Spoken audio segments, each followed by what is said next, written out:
How far would you go to understand the complexity of people?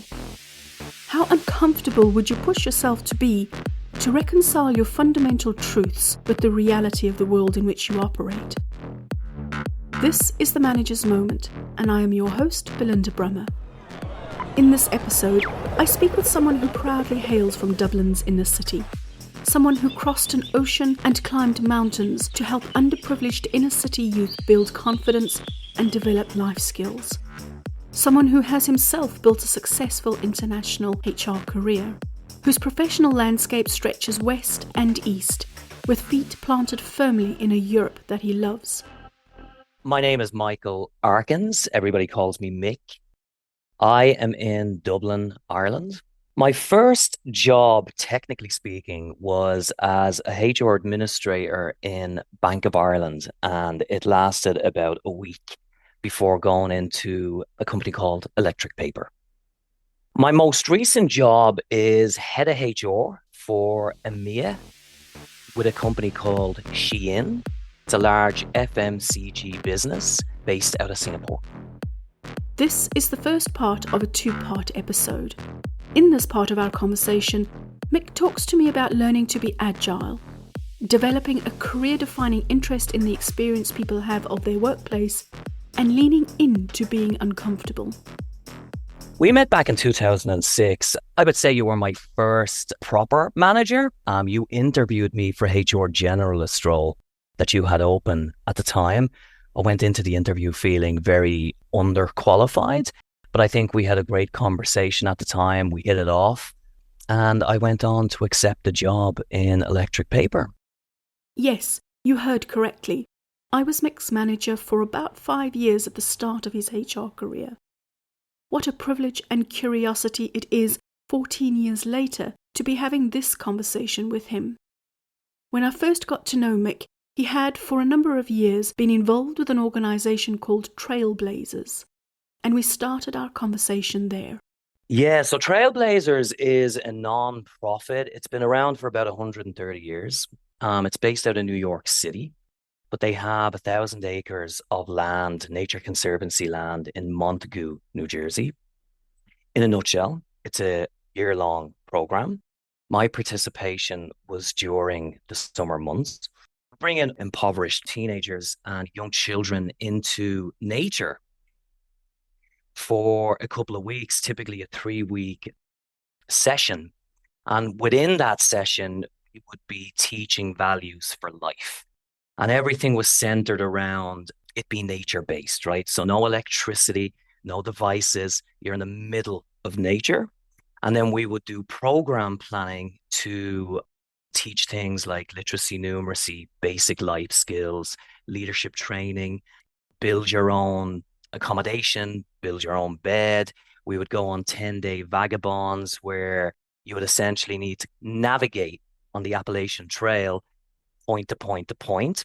And the whole idea was that you would go back into an urban environment feeling a little bit more confident, capable, tuned in with the natural world. I mean, some of these kids didn't even know what bananas were, right? And that sounds very strange, but they came from really impoverished parts of New York City and New Jersey. So kind of working with them. And what took you there?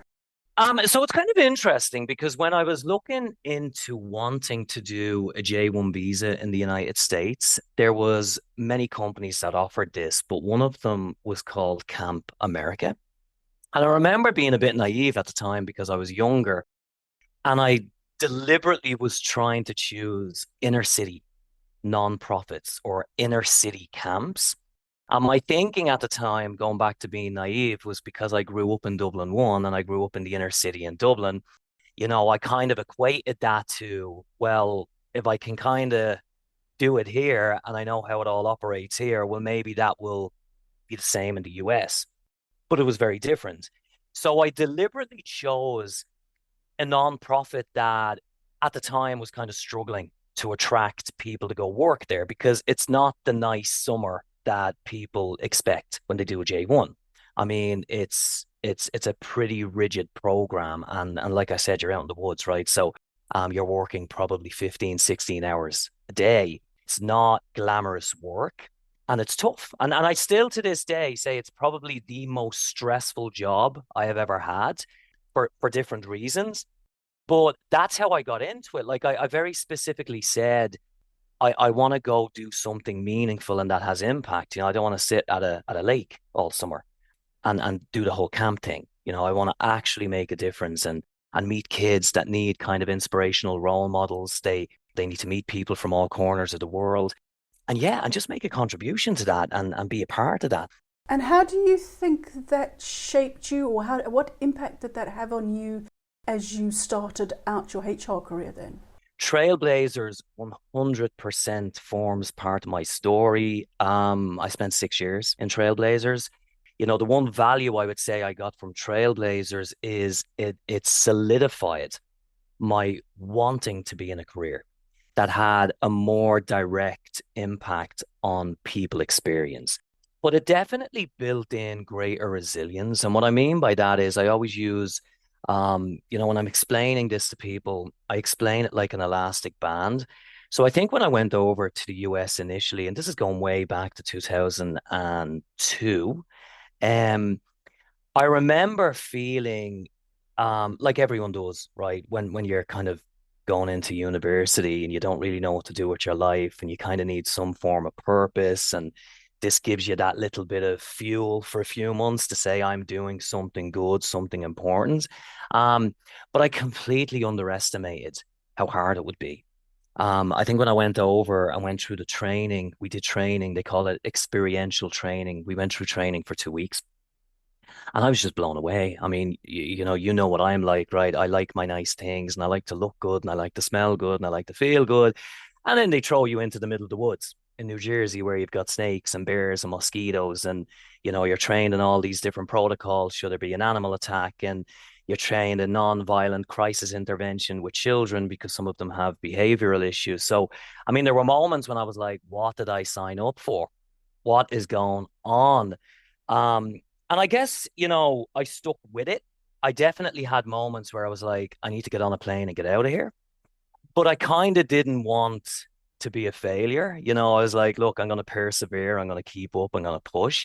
And I think what it's done for me is it's given me this resilience. So going back to the whole kind of explanation around like it being like an elastic band, I felt when I left Trailblazers finally in 2007, I came back to Dublin with a greater capacity for stress and a wider understanding for the complexity of people because I can understand it a little bit better. You know what I mean? So, my tolerance for stress was phenomenal when I came back. Nothing would really phase me.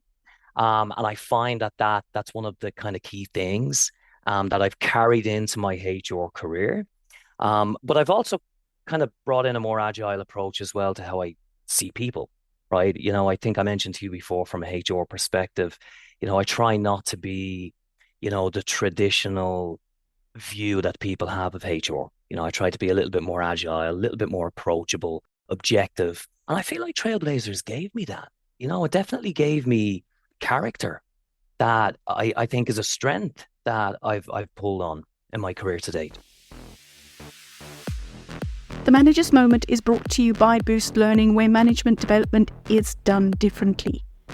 Our 8-week programs are designed to fit perfectly around your schedule, your experience, and your development needs, all delivered online and virtually. It is not training, it is development. To find out more, go to www.boostlearning.online. There was some overlap between Trailblazers and Mick starting his HR career. He explains a bit about his journey from then to the present day. I would always say to people, I'm in the international HR leadership space. Most of my career has been in tech companies.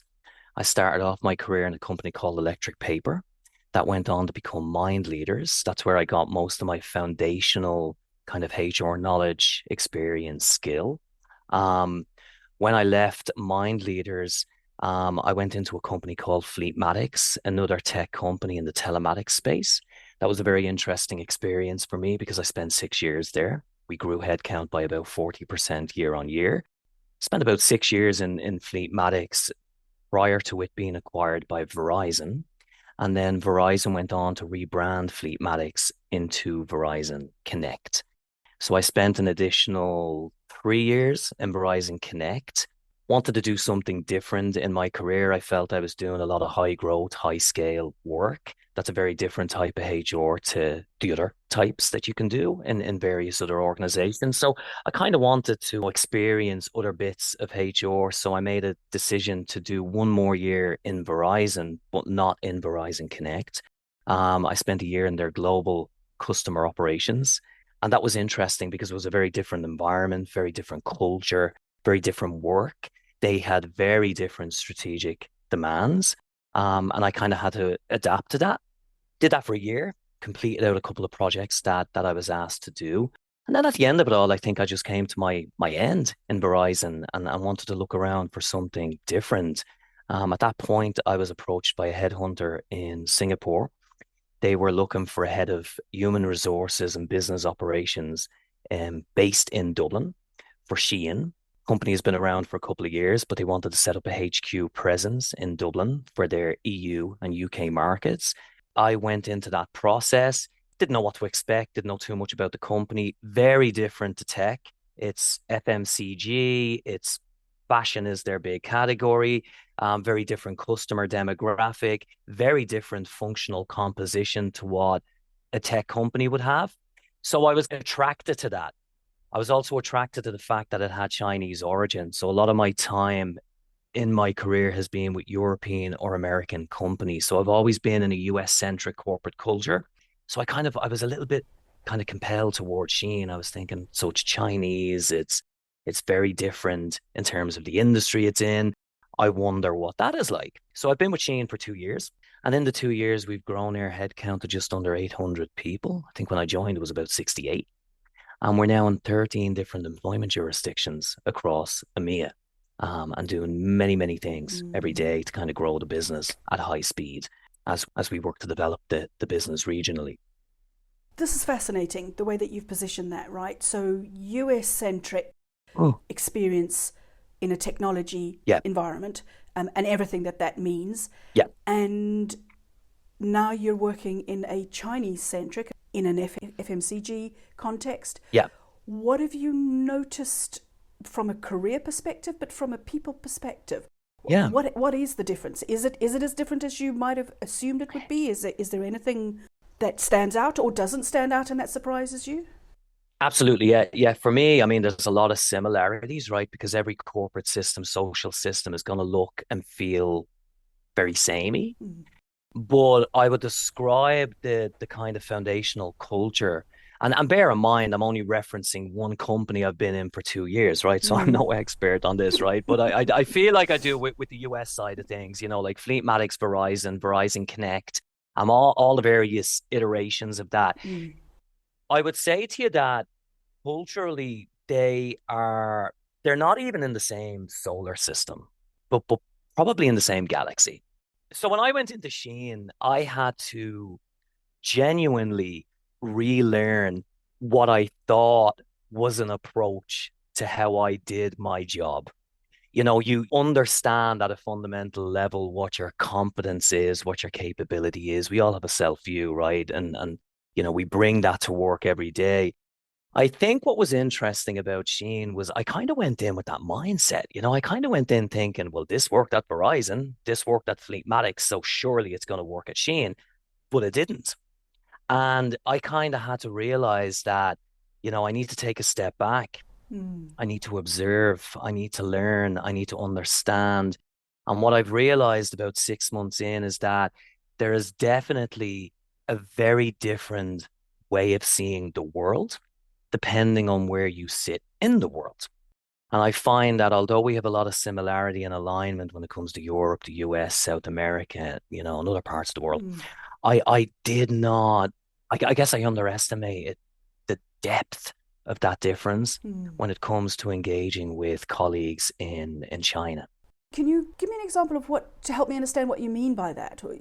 Yeah, like I'll give you one clear example, right? And I don't want to give the impression that we do it better than they Just do it, or different. any of that. I Yeah. think there's strength in all of it, right? And I actually kind of leverage that when I say that to people. I think one of the competitive distinctions a company like Shein has is that it has access to a real diversity of how the world should be seen.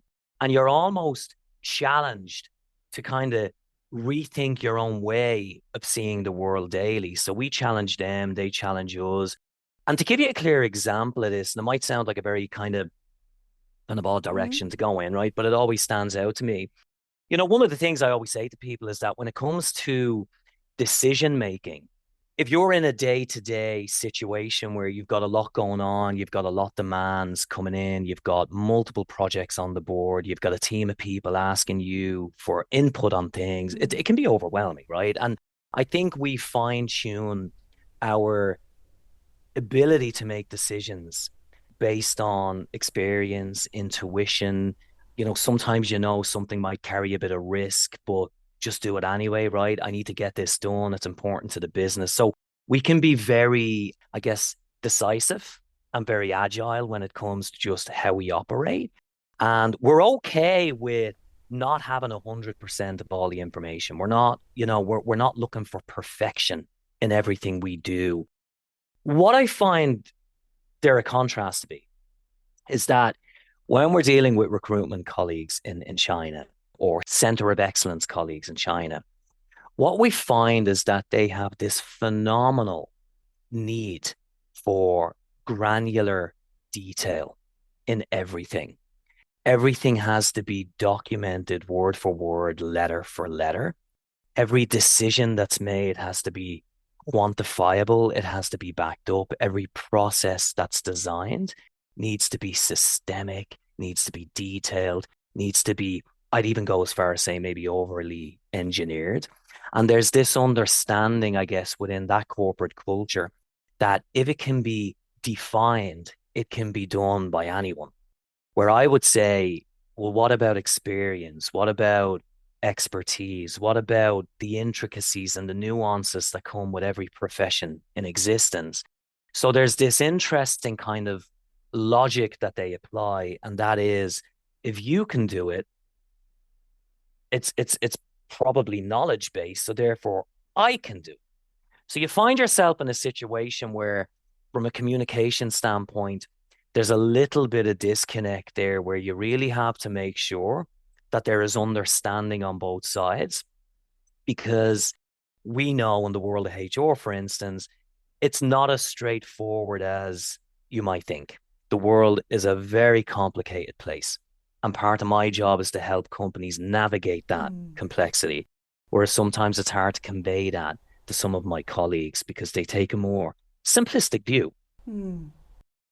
When we started our conversation, you mentioned that Trailblazers helped you develop a really, maybe, or how you wanted to do HR was to take on a little bit more of an agile approach. A different approach to HR than maybe people typically think of HR, which is rigid and process-driven and policy-driven, etc. And here you find yourself in a very non-agile environment in terms of what you've just described, and yet it's still somewhat of a startup. How are you, Mick, reconciling all of that in how you view the world of HR and how you want to work? Yeah, so I think for me, when I came in, like, I determined very quickly on that, compromise is going to have to be a big part of this, right? I came in with big plans and big dreams to make an impact.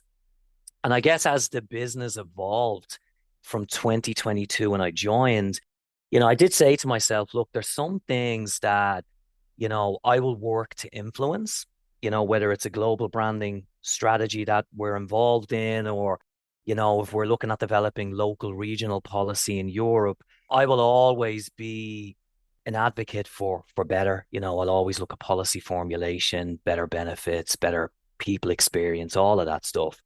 But I guess I approach it in a way where I think, there's going to have to be compromise here, right? And there's internal systems within a company like Shein that make perfect sense. They make logical, perfect sense. They just don't seem very compatible culturally or from an experience standpoint in many of our European countries.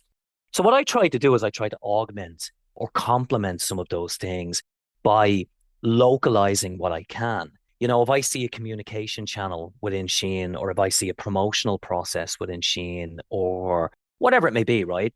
I will always take it in and I will see if I can adapt it within what would be, I guess, globally okay. You know, so I definitely check in with my colleagues around the world and say, look, you know, I want to kind of mold this into a more European way of being, but we're not gonna fundamentally redesign it or deconstruct it.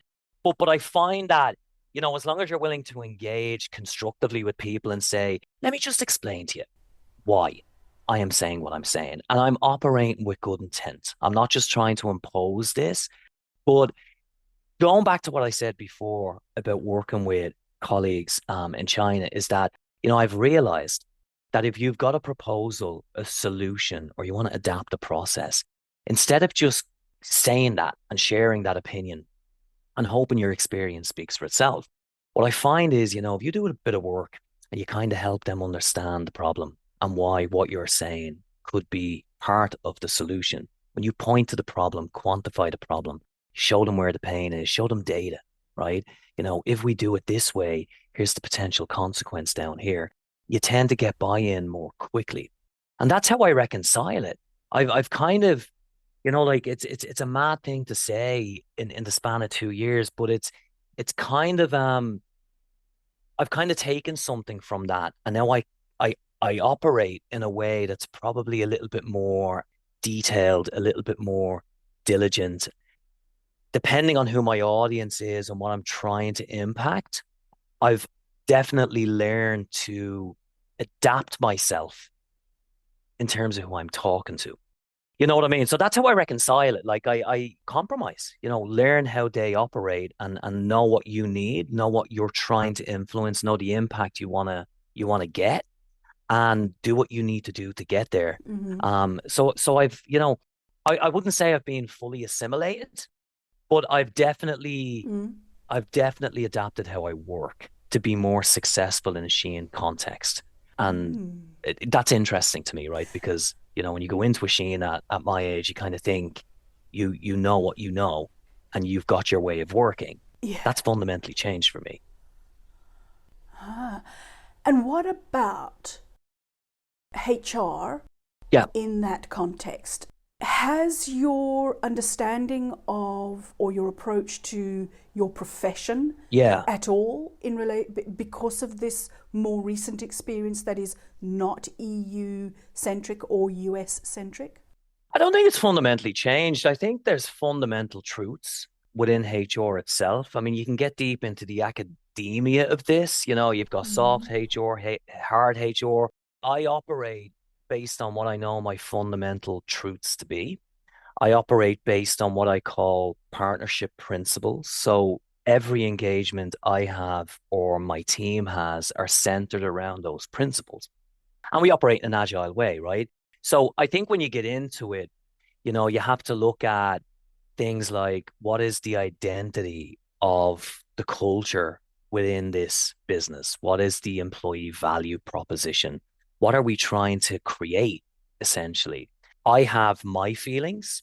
I look at my data. I know what my areas of opportunity are at a regional level, not just EMEA. You know, I know what my Dublin team needs. I know what London needs. I know what Berlin needs.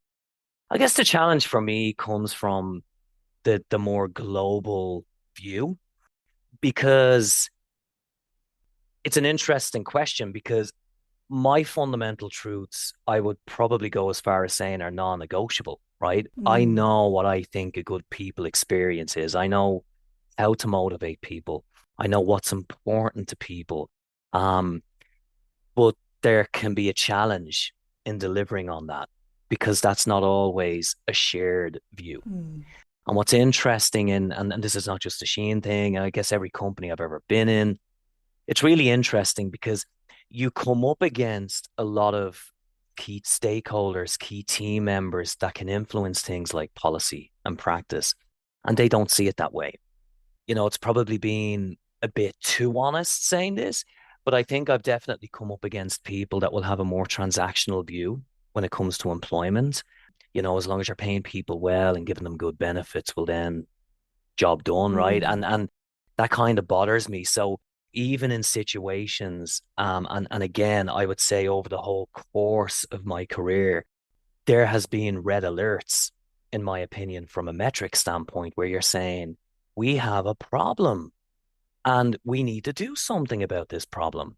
So what do you mean red alerts? A red alert, as in, like, let's say, for instance, you're monitoring on a dashboard that you've got, an increase in voluntary attrition, or you're getting data via exit surveys, or you just know through the grapevine that there's discontent. That there's, I hate using all these analogies, right? But let's say there's bleeding, right? There's pain. And it's always kind of fascinated me that, in many companies, there can be what I believe to be an unhealthy tolerance to that type of thing, right? And I'm not one of these people that's like, throw cost at it, throw money at it, like do whatever it takes to stop it. But I do think there's value in having a conversation, honest conversations around why something might be the way it is. And I think a lot of companies that ignore that stuff can be a problem, So when I think of where I am today, I will always be a voice for better. I will always be a voice for more when it comes to the employee experience. I will always do what I can to kind of impact that and make sure my region is in good shape. But it's always interesting to me that even when you can evidence things, there's a delay or a lack of momentum with putting a remedy in place. And that's interesting to me. Well, it is interesting because we live in a world of data, and we believe that if you have the evidence for it, you have the data to back things up, well, that brings about change. But what you're saying is, I have the evidence, I have the data, and yet there is still either a delay or nothing changes or nothing happens. What do you think's going on there in your experience? Honestly, and this is not something I've kind of fully thought about. I try to rationalize it sometimes in my head, and what I tend to kind of lean on, and it's a lazy way to think about it, is we're all so busy. And I've always been, I don't know if it's a blessed position or a cursed position, but I've always been in companies that are hyper growth. So I always kind of say to myself, everyone's busy, right? We can't do the transformational stuff because we're so busy just getting through the day. And I guess that's how I reconcile it in my head. You know what I mean? I'm like, tomorrow will be better. Today we got to do this. But sometimes when I really kind of look inwards on it, when you look at a really fast growing, complex social system that is a big corporate that's doing very well from a revenue standpoint, I guess, you're going to be confronted with people who may have control and autonomy over aspects of that, right? But may not have a clue what needs to happen. So even when you point to the problem, there's we may not internally be structured to kind of deal with that right now, or we may not have mechanisms in place to kind of quickly switch something on to deal with that right now. So, I get that aspect of it too, but I'd be lying if I said it didn't bother me, because it's in my mind, I'm thinking, look, fix it today, problem gone tomorrow, right? We're moving in a direction very fast. So, let's keep the engine tight, because these things will only grow. So I guess it's one of my frustrations in the roles I've been in, is that momentum and speed are very important things. Getting that engagement from people that can make a difference in my world on making decisions around certain things, I think would be big, but it's not always the case. I'm listening to the language you're using, and on the one hand, you use words like compromise and reconcile, which gives a sense of, I've had to accept things in a less than perfect state. Yeah. And then in the same breath, you're talking about your truths, your fundamental truths around partnership. And so you hold these two things that would seem requiring different energy with different results. You're compromising and reconciling, and yet there are these fundamental truths that you hold. Yeah. How do you navigate that? I had a boss a couple of years ago in Verizon Connect or Fleetmatics at the time. There was a mantra that he lived by, and I've kind of adopted it and I've embraced it because it's a perfect way of summing everything up. And he used to always say to me, and I guess this was a way of tempering me, right? Because he knew what I was like. I'd be jumping in saying, we need to do everything. And he would temper me and say, progress over perfection. You can have your fundamental truths. You can know what ideal looks like and never deviate from wanting that. But you can also accept the reality of today. And I always say to people, like, if we're in a high growth organization, you got to scale that proportionate to where you're at, right? So you can't go in and do all the nice things when you've got like 15 people in a local entity. You've got to scale it in a way that makes sense. And I understand that.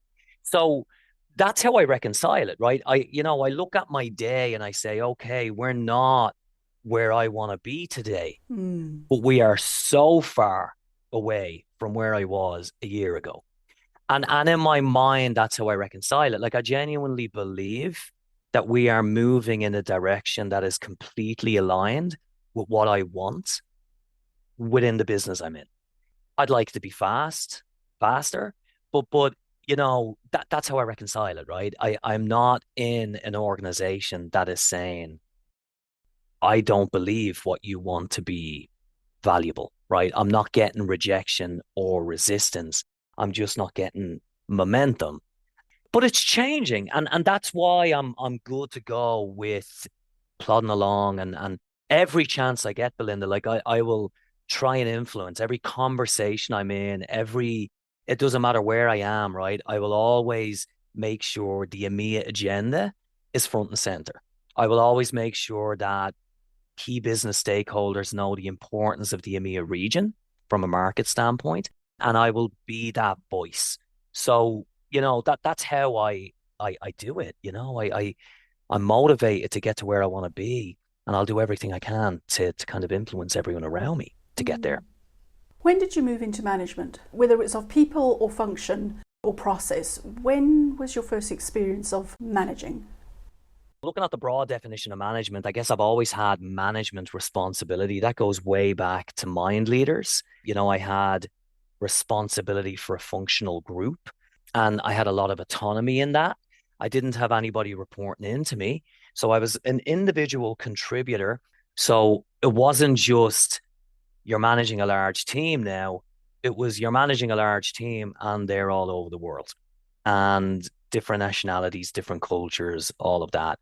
So that's where I think I learned the most. If I was completely honest with you, I didn't like it at all. Like, I didn't like I won't go as far as I hated it. But if you think about what I was saying earlier, right? I went from knowing, when you're doing a job very well and you're operating as an individual contributor, you work on your terms, right? It's a very selfish way of being. You just got to make sure you and your manager are good, right?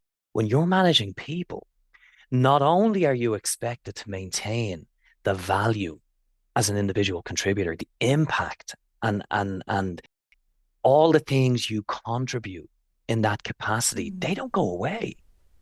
But all of a sudden you've got these people that you got to motivate. You got to make sure they've got good career direction. You got to make sure they're in good shape when it comes to just being productive. That was tough for me. Like, I'm not going to lie. Like, you can read all the books you want on management and you can do all the leadership development you want to do, but it was really tough for me to find my way in all of that and figure out, like, how do I need to be? And how did you find your way? I mean, to be honest with you, right, and this sounds like I'm giving you a shout out, but others too, right? But I borrowed inspiration from the likes of yourself, right? Because I was like, and I know we joke about this all the time. Sometimes I say to myself, what would Belinda do? How would Belinda be, right? Because there's things that I've observed over the years when you managed me, going back to electric paper in the early years, but also things that I would look at when I was in Fleetmatics, when I was in Verizon, And I guess I borrowed inspiration from past managers and leaders, but I would kind of weave it in to how I should be. So there's bits of who I am today that come from all of that. But then also extended leadership. Like I met a lot of really inspirational leadership in various companies. And I think I borrowed from that. But at the end of the day, I got into a comfortable space. By the end of my time at Verizon, I felt like I had a good cadence with my team, a good approach. Again, it sounds very kind of cliche, but for me, it's about authenticity. It's about sitting down and being real, being open, being honest, and genuinely caring. You know what I mean? Like sit down and listen to what's going on and show that you understand and don't just be operational. Get under the hood and build that trust with people. Themes. Mm-hmm. Have you noticed if there are any themes or threads that run through your life or your career that, whether you mean to or not, you notice them or you keep paying attention to them or they keep cropping up? I think one thing that we spoke about many, many, many, many times is that I still fundamentally believe that the whole area of learning and development and the power of learning and development from an organizational readiness standpoint is still pretty underdeveloped. We have come to the end of part 1 of this episode. In part 2, Mick gets personal and shares what is at the root of his comfort with diversity, disarming with honesty, and not staying in his lane.